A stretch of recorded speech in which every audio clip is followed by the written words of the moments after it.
मेरी माई जगदिया जोता वाली माता तेरी सदा ही जय। जयकारा शेरा वाली दा बोल साचे दरबार की जय। आइए 8वें अध्याय का अध्ययन करते हैं, जिसमें रक्त बीज का वध किया माँ ने। माँ के शरीर का रंग लाल है, नेत्रों में करुणा लहरा रही है और हाथों में पाश, बाण, धनुष शोभा पाते हैं। ऋषि जी कहते हैं, चंड और मुंड नामक दैत्यों के मारे जाने पर, बहुत सी सेना का संहार हो जाने पर दैत्यों के राजा प्रतापी शुंभ के मन में बड़ा ही क्रोध हुआ और उसने दैत्यों की संपूर्ण सेना को युद्ध के लिए कूच करने की आज्ञा दे दी। और वह बोला, आज उदयुद्ध नाम के 86 दैत्य सेनापति अपनी सेनाओं के साथ युद्ध के लिए प्रस्थान करें। काम्बू नाम वाले दैत्यों के 84 सेना नायक अपनी वाहिनी से घिरे हुए यात्रा करें और 50 कोटिव्रिय कुल के और 100 ध्रुम कुल के असुर सेनापति मेरी आज्ञा से सेना सहित कूच करें और कालक और मौर्य और काल के असुर भी युद्ध के लिए तैयार हों। मेरी आज्ञा से तुरंत प्रस्थान करें और भयानक शासन करने वाला असुर राज शुंभ इस प्रकार आज्ञा दे सशस्त्रों सहित बड़ी बड़ी सेनाओं के साथ युद्ध के लिए प्रसारित हुआ। और उसकी अत्यंत भयंकर सेना आती देखकर चंडिका ने अपने धनुष की टंकार से पृथ्वी और आकाश के बीच का भाग गुंजा दिया। राजन, तदंतर देवी के सिंह ने भी बड़े जोर जोर से दहाड़ना आरंभ किया और फिर अंबिका ने घंटे के शब्द से उस ध्वनि को और बढ़ा दिया। धनुष की टंकार से सिंह की दहाड़ और घंटे से ध्वनि से संपूर्ण दिशाएं गूंज उठी और इस भयंकर शब्द से काली ने अपने विकराल मुख को और भी बढ़ा लिया और इस प्रकार से विजयनी हुई। और उस तुमल नाद को सुनकर दैत्यों की सेनाओं ने चारों ओर से आकर चंडिका देवी सिंह और काली देवी को क्रोधपूर्वक घेर लिया। राजन, इसी बीच में असुरों के विनाश तथा दैत्यों के लिए ब्रह्मा, शिव, कार्तिकेय, विष्णु, इंद्र आदि देवों की शक्तियां जो अत्यंत पराक्रम और बल से संपन्न थी, उनके शरीरों से निकलकर उन्हीं के रूप में चंडिका देवी के पास गई और जिससे देवता का जैसा रूप, वैसी ही वेशभूषा, जैसा वाहन, ठीक वैसे ही साधनों से संपन्न हो, उसकी शक्ति असुरों से युद्ध करने के लिए आई। और सबसे पहले हंस युक्त विमान पर बैठी हुई अक्षसूत्र सुशोभित ब्रह्मा जी की शक्ति उपस्थित हुई, जिसे ब्राह्मणी कहते हैं। और महादेव जी की शक्ति वृषभ पर आरूढ़ हो, हाथों में श्रेष्ठ त्रिशूल धारण किए, महानाग का पहने हुए, मस्तक पर चंद्र रेखा से विशोभित हो वहां पर पहुंची। कार्तिकेय जी की शक्तिपूर्ण जगदम्बिका का उन्हीं का रूप धारण किए श्रेष्ठ मयूर पर हो, हाथ में शक्ति लिए दैत्यों से युद्ध करने के लिए आई। और इसी प्रकार भगवान विष्णु की शक्ति गरुड़ पर विराजमान हो, चक्र, गदा तथा खड़ग हाथ में लिए वहां पर आई। और अनुपम यज्ञ वराह का रूप धारण करने वाली श्री हरि की जो शक्ति है, वह भी वराह शरीर धारण करके वहां उपस्थित हुई। और नरसिंह शक्ति नरसिंह के समान शरीर धारण करके वहां आई और उसकी गर्दन के बालों के झटकों से आकाश के तारे बिखरे पड़ते थे। और इसी प्रकार इंद्र की शक्ति व्रज हाथ में लिए गजराज ऐरावत बैठा कर आई और उसके भी सहस्त्र नेत्र से इंद्र का जैसा रूप है वैसा ही उसका भी था। और तदंतर उन देव शक्तियों से घिरे हुए महादेव जी ने चंडिका से कहा, मेरी प्रसन्नता के लिए तुम शीघ्र ही इन असुरों का संहार करो। तब देवी के शरीर से अत्यंत भयंकर और परम उग्र चंडिका शक्ति प्रकट हुई, जो सैकड़ों गिदड़ियों की भांति आवाज करती वाली थी। और इस अपराजिता देवी ने धूमिल जटा वाले महादेव जी से कहा, भगवान, आप शुंभ निशुंभ के पास दूत बनकर जाइए और उन अत्यंत गर्वीले दानव शुंभ निशुंभ दोनों से कहिए, साथ ही उसके अतिरिक्त जो दानव युद्ध के लिए वहां उपस्थित हो, उनको भी यह संदेश दीजिए, दैत्यों, तुम जीवित रहना को लौट जाओ और इंद्र को त्रिलोकी का राज्य मिल जाए और देवता यज्ञ भाग का उपभोग करें। और यदि बल के घमंड में आकर तुम युद्ध की अभिलाषा रखते हो, तो आओ, मेरी शिवाएं तुम्हारे कच्चे मांस से तृप्त हों।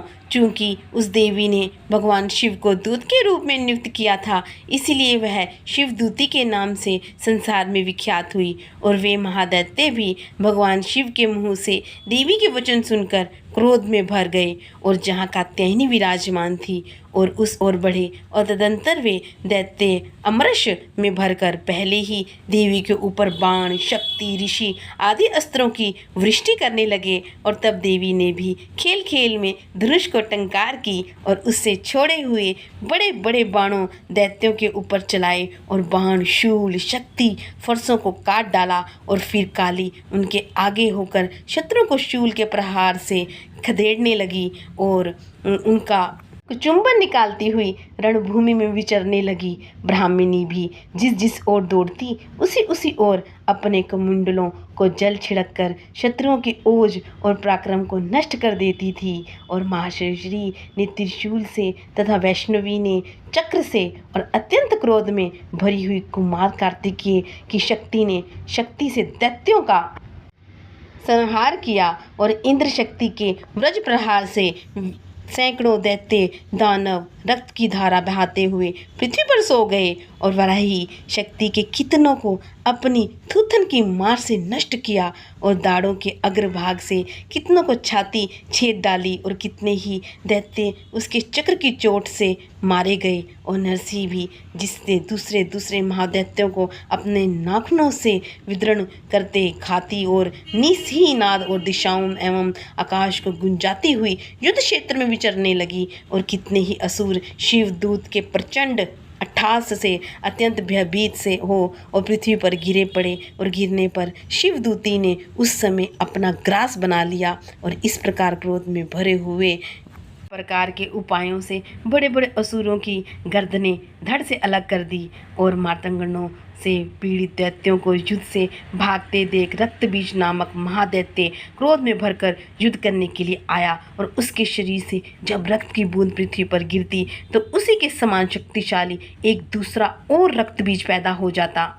महाअसुर रक्तबीज हाथ में गदा लेकर इंद्र शक्ति के साथ युद्ध करने लगा। और तब इंद्रेदी ने अपने वज्र से रक्तबीज को मारा और वज्र से घायल होने पर उसके शरीर से बहुत सा रक्त चूने लगा और उससे उसी के समान रूप और पराक्रम वाले योद्धा उत्पन्न होने लगे। और उसके शरीर से रक्त की जितनी बूंदें गिरती उतने ही पुरुष उत्पन्न हो गए और वे सब रक्त बीज के समान ही बलवान पराक्रमी थे। और वे रक्त से उत्पन्न होने वाले पुरुष भी अत्यंत भयंकर अस्त्र शस्त्रों से सुसज्जित थे और मातृगणों के साथ घोर युद्ध करने लगे। और पुनः व्रज के प्रहार से जब उसका मस्तक घायल हुआ तब रक्त बहने लगा और उससे हजारों पुरुष उत्पन्न हो गए। वैष्णवी ने युद्ध में रक्त बीज का चक्र का प्रहार किया। इंद्री ने इस दैत्य सेनापति को गदा से चोट पहुंचाई। वैष्णवी के चक्र से घायल होने पर उसके शरीर से जो रक्त बहा उससे उसी के बराबर आकार वाले सह अस्त्रों सहित महादैत्य प्रकट हुए।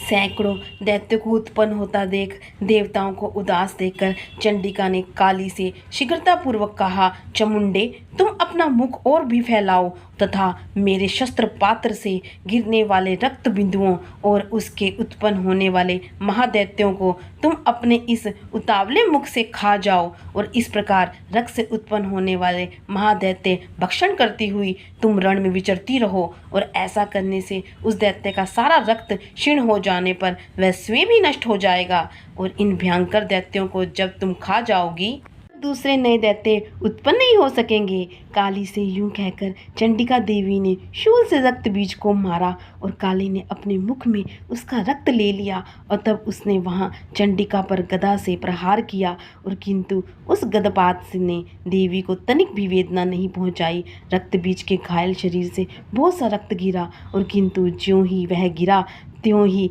चामुंडा ने अपने मुख में ले लिया। और रक्त गिरने से काली के मुख में जो महादैत्य उत्पन्न हुए उन्हीं भी वह चाट कर गई और उसने रक्त बीज का रक्त भी पी लिया।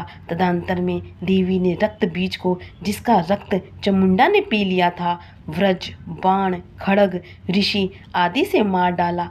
राजन, इस प्रकार शास्त्रों के समुदाय से आहत एवं रक्तहीन हुआ दूसरे नए दैत्य उत्पन्न नहीं हो सकेंगे। काली से यूं कहकर चंडिका देवी ने शूल से रक्त बीज को मारा और काली ने अपने मुख में उसका रक्त ले लिया और तब उसने वहां चंडिका पर गदा से प्रहार किया और किंतु उस गदपात ने देवी को तनिक भी वेदना नहीं पहुंचाई। रक्त बीज के घायल शरीर से बहुत सा रक्त गिरा और किंतु ज्यों ही वह गिरा त्यों ही चामुंडा ने अपने मुख में ले लिया और रक्त गिरने से काली के मुख में जो महादैत्य उत्पन्न हुए उन्हीं भी वह चाट कर गई और उसने रक्त बीज का रक्त भी पी लिया। तदंतर में देवी ने रक्त बीज को, जिसका रक्त चामुंडा ने पी लिया था, व्रज, बाण, खड़ग, ऋषि आदि से मार डाला।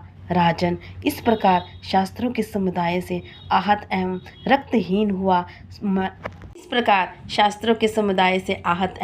रक्तहीन हुआ महादैत्य रक्त बीज पृथ्वी पर गिर पड़ा और इस प्रकार से रक्त बीज के वध से यह अध्याय 8वां अध्याय संपूर्ण हुआ। प्रेम से बोलो जय माता दी।